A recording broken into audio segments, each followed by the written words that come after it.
Hello student, welcome to my channel IT park. आज हम लोग इस वीडियो लेक्चर में नेस्टेड इफिल्स पढ़ेंगे।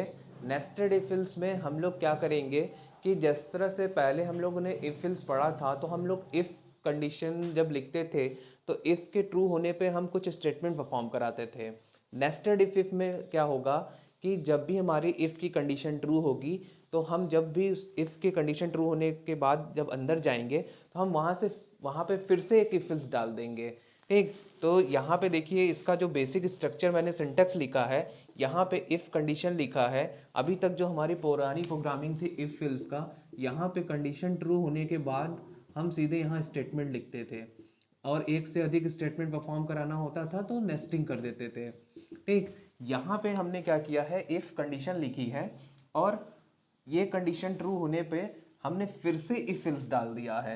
यानी ये कंडीशन अगर ट्रू होती है, जब मेरा कंट्रोल इसमें आएगा तो उसको फिर से एक कंडीशन चेक करनी पड़ेगी। इफ में मैंने फिर से यहाँ पे कंडीशन चेक किया है, अगर कंडीशन ट्रू होती है तो स्टेटमेंट 1 परफॉर्म होगा, और कंडीशन फॉल्स होती है तो स्टेटमेंट 2 परफॉर्म होगा। फिर ये कंडीशन अगर फॉल्स हो जाती है तो फॉल्स होने पे मेरा सीधे स्टेटमेंट इल्स में आएगा। इल्स में आने के बाद मैंने यहाँ पे भी इफ इल्स फिर से डाल दिया है। तो अगर आप इफ इल्स में इफ के अंदर इफ इल्स डाल देते हैं, उसको कहेंगे नेस्टिंग, यानी एक के अंदर दूसरे को डाल देना। ठीक, तो यहाँ पे मैंने इफ के अंदर फिर से इफ इल्स डाल दिया है, इल्स के अंदर फिर से इफ इल्स डाल दिया है। अगर कभी हमारी प्रोग्रामिंग में ऐसी जरूरत पड़ जाए कि इफ में बाद जो कंडीशन है यहाँ पे इफ है, यहाँ पे भी आप नेस्टिंग कर सकते हैं। यानी यहाँ पे भी आप कोड ऐसा कुछ लिख सकते हैं अगर हमें प्रोग्रामिंग में जरूरत पड़ जाए तो। ठीक, यानी यहाँ पे भी नेस्टिंग कर सकते हैं। ये तो आपका एक बेसिक सिंटेक्स था, और इसका जो डेफिनेशन है, another if ills statement in the if part और इल्स पार्ट। यानी आप एक इफ इल्स को इफ पार्ट के अंदर या इल्स पार्ट के अंदर डाल सकते हैं। इसमें हम लोग 3 केसेस पढ़ेंगे और उसका आउटपुट देखेंगे। तो चलिए हम लोग अपना पहला केस पढ़ते हैं।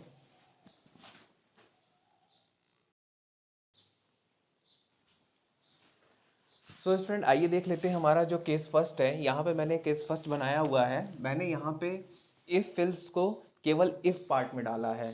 आप देख सकते हैं another if else statement in the if part और इल्स पार्ट।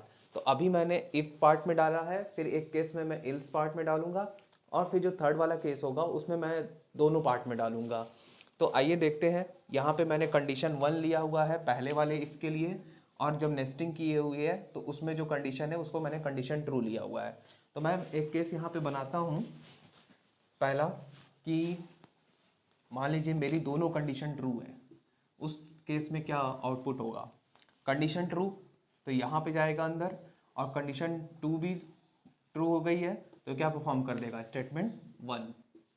ठीक, और इल्स में कभी जाएगा नहीं, ना ही यहाँ इल्स में जाएगा। फिर मैं यहाँ पे कंडीशन 1 को ट्रू ले लेता हूँ, कंडीशन 2 को फॉल्स लेता हूँ। तो अगर कंडीशन 1 हमारी ट्रू है तो हमारा इस नेस्टिंग में जाएगा, नेस्टिंग में चेक करेगा कंडीशन नंबर 2 को। कंडीशन नंबर 2 यहाँ फॉल्स है, स्टेटमेंट 1 परफॉर्म नहीं करेगा, सीधे इल्स पार्ट में चला जाएगा और स्टेटमेंट नंबर 2 परफॉर्म कर देगा। इल्स इस वाले इल्स में जाएगा नहीं, क्योंकि ये वाला इल्स डायरेक्टली कनेक्टेड है इस इफ से। ये वाला इफ क्या है, ट्रू है।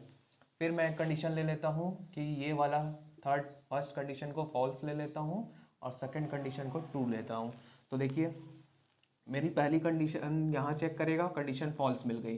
कंडीशन फॉल्स मिल गई तो सीधे वो इसमें जाएगा नहीं, क्योंकि कंडीशन ट्रू मिलती तभी ये नीचे जाता। यहाँ पे कंडीशन फॉल्स मिल गई तो सीधा वो इल्स के पास आ जाएगा। ठीक, फॉल्स होने पे तो यहाँ पे हमारा स्टेटमेंट नंबर 3 परफॉर्म करा देगा। फिर एक केस में ले लेता हूँ जब दोनों कंडीशन फॉल्स हो जाती है। तो दोनों कंडीशन फॉल्स हो जाती है तो पहले मेरा कंडीशन 1 चेक करेगा, कंडीशन फॉल्स। कंडीशन फॉल्स होने पे सीधे वो इल्स पार्ट में चला जाएगा, इस पार्ट को चेक ही नहीं करने वाला, क्योंकि ये पार्ट तभी एंटर होगा या एग्जीक्यूट होगा जब हमारी कंडीशन 1 एग्जीक्यूट होगी। तो हमारा ये कंडीशन फॉल्स हो जाने से सीधे स्टेटमेंट नंबर 3 पे चला गया। ठीक स्टूडेंट, तो ये आपका केस 1 था। अब इसी में एक केस 2 बनाते हैं।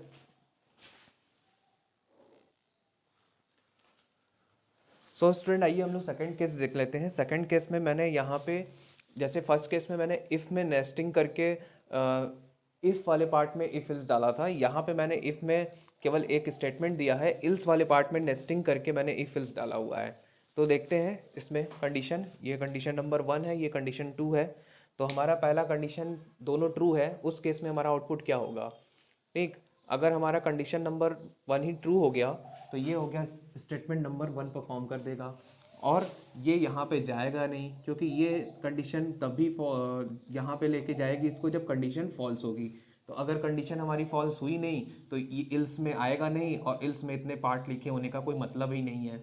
यहाँ पे एक स्टेटमेंट नंबर 4 मैं फ्री फॉर्म में लिख देता हूँ कि ये स्टेटमेंट फ्री है, इसको स्टेटमेंट नंबर 4 दे देते हैं। तो ये इल्स पार्ट में जाएगा नहीं, तो यहाँ से यहाँ तक के पार्ट को स्किप कर देगा और स्किप कर देगा। इसके बाद स्टेटमेंट नंबर 4 फ्री फॉर्म में लिखा हुआ है, वो स्टेटमेंट नंबर 4 परफॉर्म करा देगा। फिर सेकंड कंडीशन लेते हैं। पहली हमारी कंडीशन ट्रू है और सेकंड कंडीशन हमारी फॉल्स है। तो ये कंडीशन फिर से ट्रू हो गई, फिर से ट्रू होने की वजह से फिर से हमारा स्टेटमेंट नंबर 1 परफॉर्म होगा, और स्टेटमेंट नंबर 1 यहाँ परफॉर्म हो गया। और इल्स पार्ट में वो जाएगा नहीं, इल्स पार्ट में जब जाएगा ही नहीं तो यहाँ से लेके यहाँ तक का जो हमारा नेस्टिंग है उसको स्किप कर देगा और सीधे हमारा स्टेटमेंट नंबर 4 पे चला जाएगा। फिर यहाँ पे हमने पहली कंडीशन को फॉल्स रखा है, सेकंड कंडीशन को ट्रू रखा है। तो पहली कंडीशन अगर हमारी फॉल्स हो गई तो ये स्टेटमेंट 1 परफॉर्म होगा नहीं, क्योंकि स्टेटमेंट 1 ट्रू के केस में परफॉर्म होगा। तो हमारा कहाँ चला जाएगा कंट्रोल? इफ इल्स पार्ट में, इल्स पार्ट में जाएगा, वो कंडीशन 2 को चेक करेगा, कंडीशन 2 भी ट्रू है तो स्टेटमेंट नंबर 2 परफॉर्म कर देगा। और स्टेटमेंट 3 पे वो जाएगा नहीं, क्योंकि कंडीशन हमारी ट्रू हो चुकी है, ये ट्रू पे जाएगा यहाँ पे और ये फॉल्स पे जाएगा। ठीक, और फॉल्स हो गई है। स्टेटमेंट नंबर 4 हमारा फ्री फॉर्म में लिखा है वो, तो स्टेटमेंट नंबर 4 परफॉर्म कर देगा। फिर मेरा पहले कंडीशन फॉल्स, सेकंड कंडीशन भी फॉल्स, यहाँ पे गया कंडीशन फॉल्स, स्टेटमेंट 1 परफॉर्म करेगा नहीं, सीधे इल्स पार्ट में चला जाएगा। इल्स पार्ट में आने के बाद फिर इस कंडीशन को चेक करेगा, यहाँ पे कंडीशन 2 फिर से फॉल्स हो गई, फिर से फॉल्स हो जाने के कारण वो स्टेटमेंट नंबर 3 पे चला जाएगा, और स्टेटमेंट नंबर 3 को परफॉर्म करने के बाद स्टेटमेंट 4 फ्री फॉर्म में लिखा हुआ है तो स्टेटमेंट नंबर 4 परफॉर्म कर देगा। ठीक, आई होप ये केस आपको समझ में आया होगा। अब हम लोग चलते हैं नेक्स्ट केस 3 पे अपने।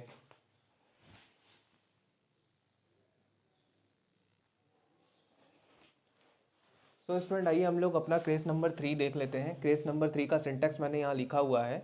इफ़ में कंडीशन नंबर 1 दिया हुआ है, इसके बाद मैंने नेस्टिंग की हुई है, नेस्टिंग पार्ट में मैंने फिर से इफ इल्स को डाला हुआ है। फिर हम इल्स पार्ट में आए हैं, ये वाला इफ इल्स इससे कनेक्टेड है, ये फॉल्स पे यहाँ पे आएगा। ठीक, और ट्रू में ये अंदर की तरफ जाएगा। और इल्स पार्ट में मैंने फिर से नेस्टिंग की हुई है और स्टेटमेंट नंबर 5 फ्री फॉर्म में लिखा हुआ है। तो हम देखते हैं आउटपुट अपना। तो हमारा जो आउटपुट है वो है, पहला कंडीशन तीनों हमारी ट्रू है। तो हमारी कंडीशन नंबर 1 अगर ट्रू हो जाती है तो हम इसमें जाएंगे। इसमें जाने के बाद हमें कंडीशन नंबर 2 जो है ट्रू मिल रही है, ट्रू मिल रही है तो हमारा स्टेटमेंट नंबर 1 परफॉर्म करेगा। ठीक, इल्स पार्ट में वो आएगा नहीं, क्योंकि ये कंडीशन हमें ट्रू मिल चुकी है। और जो हमारा कंडीशन 1 है वो भी ऑलरेडी ट्रू है, तो इल्स पार्ट में आएगा नहीं, वो सीधे कहाँ चला जाएगा? स्टेटमेंट नंबर 5 में, क्योंकि स्टेटमेंट नंबर 5 फ्री फॉर्म में लिखा हुआ है, तो ये सीधे स्टेटमेंट नंबर 5 प्रिंट कर देगा। सेकंड कंडीशन हमारी है कि पहली कंडीशन आपकी ट्रू है तो हमारा इस नेस्टिंग में जाएगा अंदर, फिर से कंडीशन ट्रू, उसको ट्रू मिल गई तो स्टेटमेंट नंबर 1 परफॉर्म करा देगा। ठीक, कंडीशन 3 तो यहाँ पे लिखी हुई है, तो जब ये कंडीशन पहली ट्रू हो गई तो इल्स पार्ट में आएगा नहीं, तो कंडीशन 3 के ट्रू या फॉल्स होने से कोई मतलब ही नहीं है अभी। तो ये हो गया स्टेटमेंट नंबर 5 प्रिंट कर दिया। फिर हमारी पहली कंडीशन ट्रू है तो नेस्टिंग में गया। नेस्टिंग में आने के बाद वो चेक करेगा कंडीशन नंबर 2 को। कंडीशन नंबर 2 हमारी फॉल्स है, कंडीशन नंबर 2 अगर हमारी फॉल्स हो गई तो देखिए क्या प्रिंट करेगा, ट्रू पे ये इधर जाएगा और फॉल्स पे ये इधर आएगा, तो हमारा स्टेटमेंट नंबर 2 परफॉर्म कर देगा। स्टेटमेंट नंबर 2 परफॉर्म कर देगा, इल्स पार्ट में वो आएगा नहीं क्योंकि कंडीशन 1 हमारी ट्रू है, तो सीधे वो स्टेटमेंट नंबर 5 पे चला जाएगा। फिर हमने यहाँ पे लिखा है ट्रू फॉल्स फॉल्स, पहली कंडीशन ट्रू, अंदर गया, अंदर जाने के बाद हमारी कंडीशन फॉल्स है, यानी कंडीशन 2 फॉल्स हो गई, फॉल्स पे सीधे कहाँ चला आएगा? स्टेटमेंट नंबर 2 पे। कंडीशन 3 फॉल्स है, यहाँ पे वो आएगा नहीं क्योंकि पहली कंडीशन उसकी ट्रू है, तो सीधे स्टेटमेंट नंबर 5 परफॉर्म कर देगा। ठीक, फिर कंडीशन नंबर 1 पर आएगा, कंडीशन नंबर 1 उसको फॉल्स मिल गई वो तो सीधा इल्स पार्ट में आ जाएगा कंट्रोल। सेकंड कंडीशन उसको ट्रू मिली है, इस पार्ट को वो स्किप कर चुका है क्योंकि ये पार्ट तभी परफॉर्म होगा जब हमारी पहली कंडीशन ट्रू होगी, तो सीधे वो फॉल्स में आ चुका है इल्स पार्ट में।